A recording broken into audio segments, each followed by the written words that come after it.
Hello viewers, welcome to our lecture series on marketing management, and we have been discussing about the retailing as a significant domain of marketing, and we have been talking about the retailing industry and what exactly we mean by the retailing, the kind of values which are being created by the retailers in this entire value chain. That is all we had discussed in the introductory part of our discussion on retailing, that was being called as part 1 of our lectures on retailing. And there also I told you about the increasing size of the Indian retail industry. If you look at its contribution to India GDP, we can say that the retail sector in India accounts for approximately more than 10% of country GDP. And if we look at the employment generation, it is contributing towards more than 8% of the workforce, employment. So it is basically, it is a huge source of, revenue generation and also the employment generation for India as a country. And if we look at its expected growth, the estimations for 2030, it is expected to create 25 million new jobs by 2030, which is again good news, or the best news for a country like India, where we are talking about the employment generation, we are talking about increasing the purchasing power of people by the way of course their employment generation. And this data is being published by the IBEF, that is India Brand Equity Foundation, and they had provided the data on Indian retail industry, in terms of its contribution to GDP, in terms of its contribution to employment generation, and what is the expected rate of growth, that all they had discussed about this entire retailing industry. If you look at the opportunities which are emanating from retailing, it can be entrepreneurial opportunity, it can be the management opportunities. Apart from employment opportunities, there are a number of other opportunities which are available in the retail sector. So if I have to discuss about the world of retailing, I would say that these retail managers, they first of all they should know the environment in which they are going to operate, because it is very important for them to first understand that in what type of environment they are going to operate, so that they can develop and implement effective strategies. You can't strategize unless you understand what is there into that specific market. So you have to first understand that what kind of environment I am going to deal with, in which atmosphere I am going to work upon. And that environment, it can be your internal environment, it can be your external environment, it can be controllable factors, it can be uncontrollable factors. Like usually we do in marketing, in retailing also, we have to actually go for this kind of mapping, wherein we understand that yes, this is the atmosphere, this is the environment in which as a retailer I may have to operate, so that I can develop and implement my strategies, which can be implemented effectively and efficiently.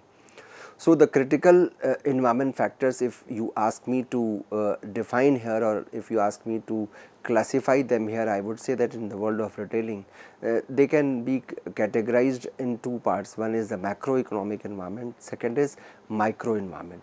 So macro, we all understand, they are basically for the entire industry. This is not a specific, this is not for specific industry or for a specific retailer. It is for everyone who is operating in this market. But when we talk about the micro environment, it is giving a reflection towards the entities for which it is very specific. For instance, if we talk about the retailers who are operating in pharmaceutical industry, so any enactment or any legal changes which are being made for the pharmaceutical industry, that would actually form part of the micro environment of that specific industry. So broadly speaking, we have to classify, we can classify these factors into two parts. One is the macro environment and the second one is micro environment. If we look at the competitors, we have to understand that what kind of competition we are going to witness and we are going to be a party to. It can be intra-type competition, or it can be, there are a number of classifications of competition which is available in front of us today. Retailers' primary competitors are basically those retailers who are actually selling the same type of products, or you can say who are using the same type of store.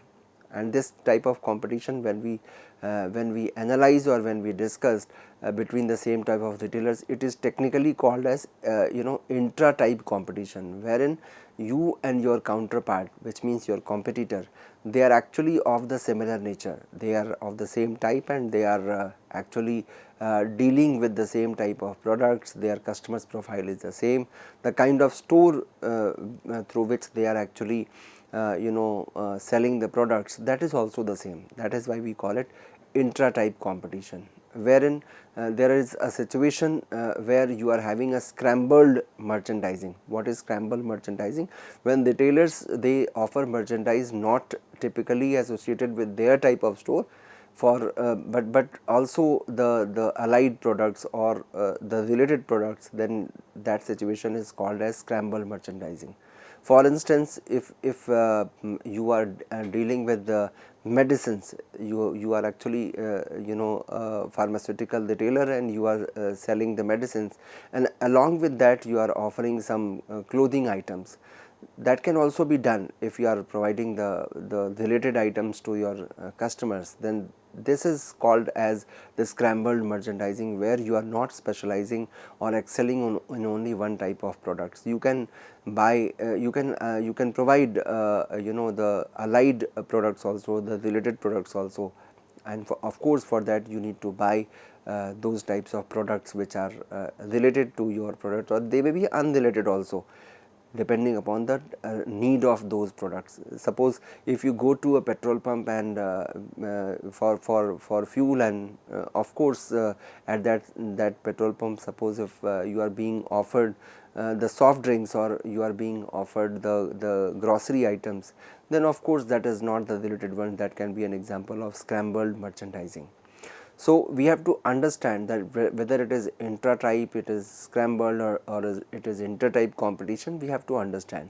If I have to define inter-type competition, I would say it exists between the retailers who are selling similar merchandise using different types of stores. For instance, discount and departmental stores, that you do have discount stores and you also have departmental stores. So you are actually dealing with more than one type of stores, or more than one format of retail, in order to sell your products or services to the customers. So apart from the store type, we have to understand who all are our competitors, and then we should look at the customers, because it is the customer who is at the central point, and we have to understand to whom we are going to sell the products and services. So in order to develop and implement an effective strategy as a retailer, you must understand why customers are buying, why these customers are shopping, how they select a store, and how they select among that store's merchandise. That is something which you have to understand. That in nutshell, you can say that you have to understand the entire psyche of the customers, that how do they buy, when do they buy, from where are they buying, what is their buying pattern, or what is the reason of doing this kind of shopping. If all you understand, then of course you will be able to provide the products and services to the customers as per their own desire, or in their desired way. So if your availability is there as per the desires of the customers, then of course there is nothing which can stop you from being a successful retailer. So understanding customer is of course the key to the success of any retailer, and if you understand, then of course the success is always there with you. Now the question comes, how to develop a retailing strategy? What points should we keep in our mind when we are drafting a strategy of retailing? So we have to understand that when we are strategizing in terms of retailing activities, or as a retailer, when we are strategizing, it actually reflects how the retailer plans to focus its resources to accomplish its objectives. My objective is to have the profit through customer satisfaction. This is my objective, and when I am strategizing, then of course I have to understand that how I am going to plan to focus my own resources in such a way, or channelize my resources in such a way that so that I can accomplish my goals or my objectives, that is of course profit through customer satisfaction or profit through sales volume. And while doing so, I should identify certain things, because in order to be successful retailer, to be a successful retailer, or in order, if you want your strategy to be successful, you need to identify certain things. The first is, what is my target market? Who all are my target? To whom am I going to sell the products or services? So what is my target market, or the markets towards which the retailer will direct its efforts? So what is my target? And that would of course come after doing the segmentation. So after the valid segmentation, you will definitely go for targeting. So identifying your target market is the first step, that I must know as a retailer that who is my target market, what are the basic needs of my target market, what they want, that all I should know. Now the second point after understanding or identifying the target market is that I need to understand the nature of the merchandise and services that I am going to offer to satisfy the need of my target market. So the second point is, if I am able to identify my target market, then of course I would understand their need, and accordingly I would channelize all my resources. So I would plan my merchandise and services in such a way so that I can offer satisfaction, so that I can offer the value addition to my customers, to my target market. Or you can say the value proposition which I am going to present before my customers should always be as per their expectations. So I can only do that in case I am aware of my target market and their own needs. So after identifying target market, I have to channelize the resources in such a way, or I need to plan my entire merchandise management in such a way that my customers feel satisfied, my target market feel satisfied. And the third one is how the retailer would build a long term advantage over its competitors. That is another point which I had to identify, that how to create my own USP, that is called unique selling proposition, so that my customers should feel connected, and they should not think of leaving me as a retailer, or they should not think of even finding an alternate to alternate of mine as a retailer. So for that, of course I have to create some long term competitive advantage over my competitors, and that is something which is being regarded as a USP of mine. Now in this entire process of developing a retail strategy, there are certain strategic decision areas that we should always understand, or we should always define or keep in our mind as a retailer. The first one is, we should understand the definition of our own market. Once we have decided that this is my target market, we should know what is the definition of my own market in which I am going to deal. So we should be in a position to define, we should be in a position to understand the entire market. Then second one is financial status. Of course, the financial status of the customers will always decide the type of products you are going to offer, the location at which the customers are available, the organizational and human resources structure with which I am going to offer my products or services to the customers, the information system which I have to maintain in order to communicate, to ensure the communication with my customers, supply chain management with which I am going to provide the goods to the customers at their desired pace and time. And then of course I need to think of creating a strategy for my CRM, that is called customer relationship management. So my dear learners, these are some of the strategic decision areas which a retailer has to actually keep in mind while strategizing to be successful, or while you are formulating your strategy to ensure that when you are going in the market, when you are talking to your target market, they understand you, your value proposition, and you do understand their expectations from you, so that the performance equates the expectations, and the outcome is the satisfied customers and profit through customer satisfaction. So the question comes, how to implement the retail strategy. It is once you have understood the market, then of course implementing the strategy is not that difficult. Retail mix is basically a set of decisions which retailers make to satisfy customer needs and influence their purchase decisions. So you are actually crafting your strategies in such a way that you ensure the profit through customer satisfactions. And we all understand that retail mix comprises of various elements, and it includes the type of merchandise and services you are going to offer, merchandise pricing, the price at which you are going to offer, the advertising and promotional programs which you are running to educate the customers, to inform the customers about the products, the visual merchandising, the store design, the merchandise display, assistance to customers by the sales people when customers are in need of some assistance from the side of retailers, and of course the convenience of the store's location. So because they are supposed to be present at the convenience of the customers, so where the customers are finding it convenient to approach. So my dear learners, you have to understand that when you are implementing your retail strategy, you have to not only think of the delivery of the products and services, but also their pricing, advertising, the way you display, the way you offer assistance to your customers as and when they need. Everything actually defines your strategy. Everything actually speaks about you as a retailer. So at times you don't understand that what was the need of spending huge amount on visual merchandising, what was the need of displaying the products at in a very systematic way, but later on you realize when customers are finding it very convenient to buy, to pick and make their decision of purchasing a specific product, then you realize that yes, all these strategies, when they are combined together, they actually ensure the ultimate they actually ensure the achievement of ultimate goal, that is selling the products to the customers as per your requirement, as per your own expectations from the customers.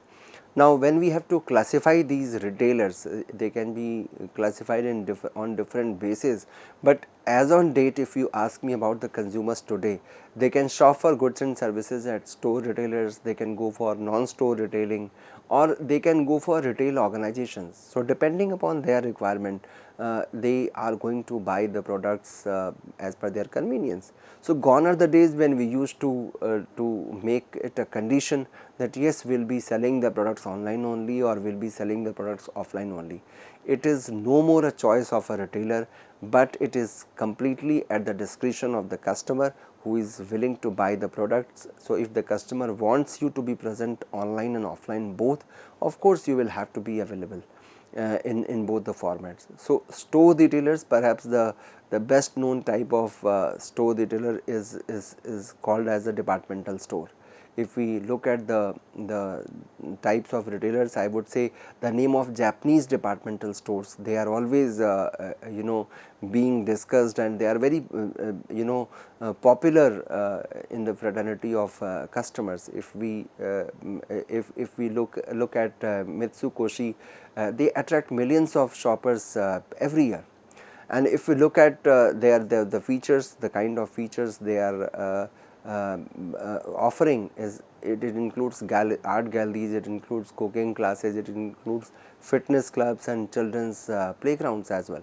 If you look at Takashimaya, that is also a store, a departmental store, which is very much popular in Japanese markets, and the kind of services if they are offering, if we look at the global level of services which are being offered by retailers, we can classify them in 4 levels. There are 4 specific levels of services which are being offered by retailers by and large.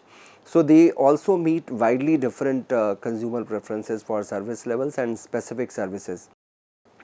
So to be very specific, I would say that they are positioning themselves as offering one of the 4 levels of services. If you look at the retailers, they are actually positioning themselves in terms of either offering one or more than one type of services, which we are going to discuss. So depending upon the level of services, they are actually carving out their own identity.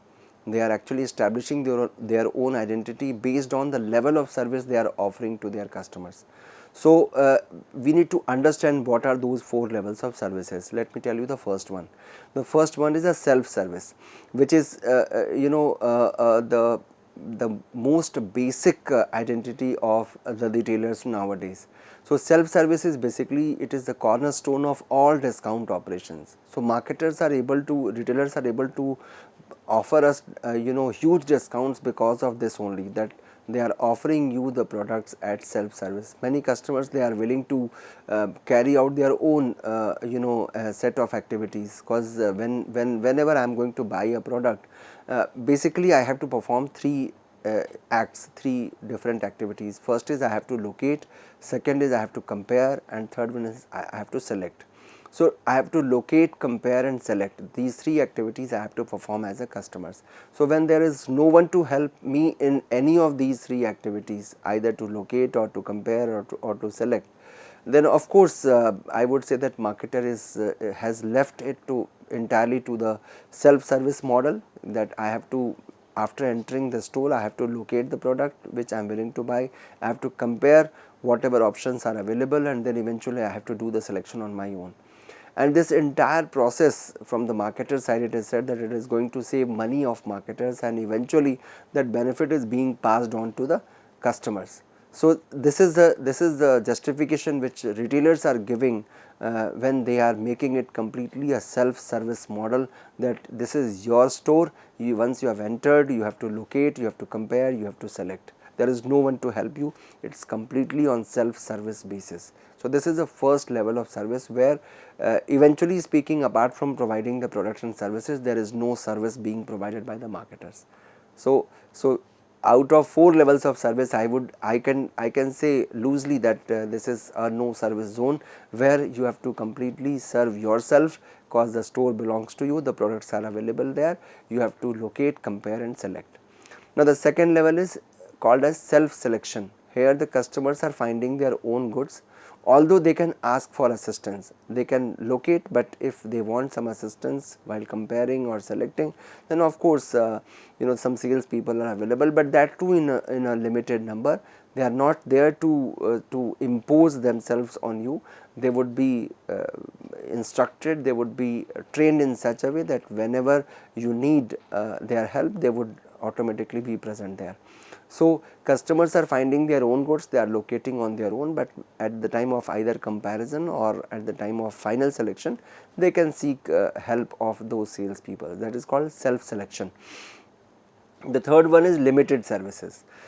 If I have to define these retailers, I would say that these retailers, they carry more shopping goods and services. For instance, the credit and merchandise return privileges. So they are offering you more shopping goods and services such as credit and merchandise return privileges, that you want to return, you can return.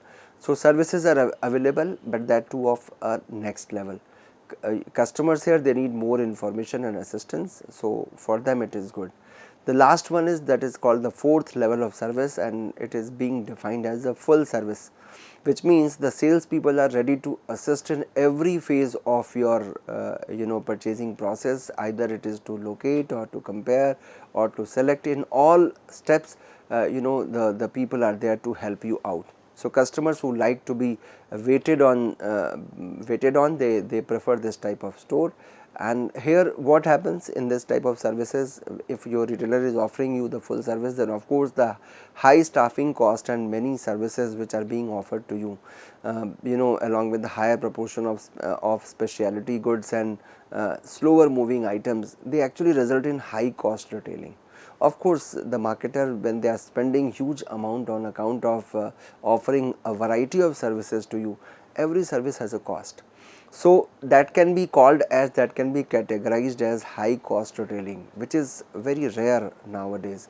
Nowadays, retailers are confining themselves to first 3 level of activities, and 4th level is basically the rarest one. So if I have to define the major type of store retailers, I would say that they can be specialty stores wherein the product line is very narrow, and it is for instance we can talk about the Body Shop, the Limited. They are basically called as specialty stores. If we talk about departmental stores, of course there are several products lines they are dealing with, and if you take example of Bloomingdale's or Jack Penny, they are the example of departmental stores. There are a number of other examples which are available, but they had multiple departments offering different types of products. If we talk about the supermarkets, then of course they are known as large, low cost, low margin, high volume and self service store. They are basically designed to meet low total needs for food and household products. You can take example of many retailers which are being operated as supermarket, for instance Safeway, Kroger, or Smart Bazaar for India, you can say. If we talk about convenience stores, they are small store in a residential area. Often they are open 24/7, and they have limited line of high turnover convenience products. Plus, they are basically having number of stores are there as example for this. 7-Eleven, Circle K, Takeout, there are number of examples to that. So these are the major types of store retailers apart from drug store, discount stores, extreme value or hard discount stores or off price retailers, which I would be discussing with you in the next lecture of mine. So in this way, my dear learners, we had a discussion on the type of services which are being offered by these retailers. How do they strategize in order to ensure the profit through customer satisfaction? That's all we had discussed in today's lecture of mine. With this, I am concluding this very session of mine. Thank you so much.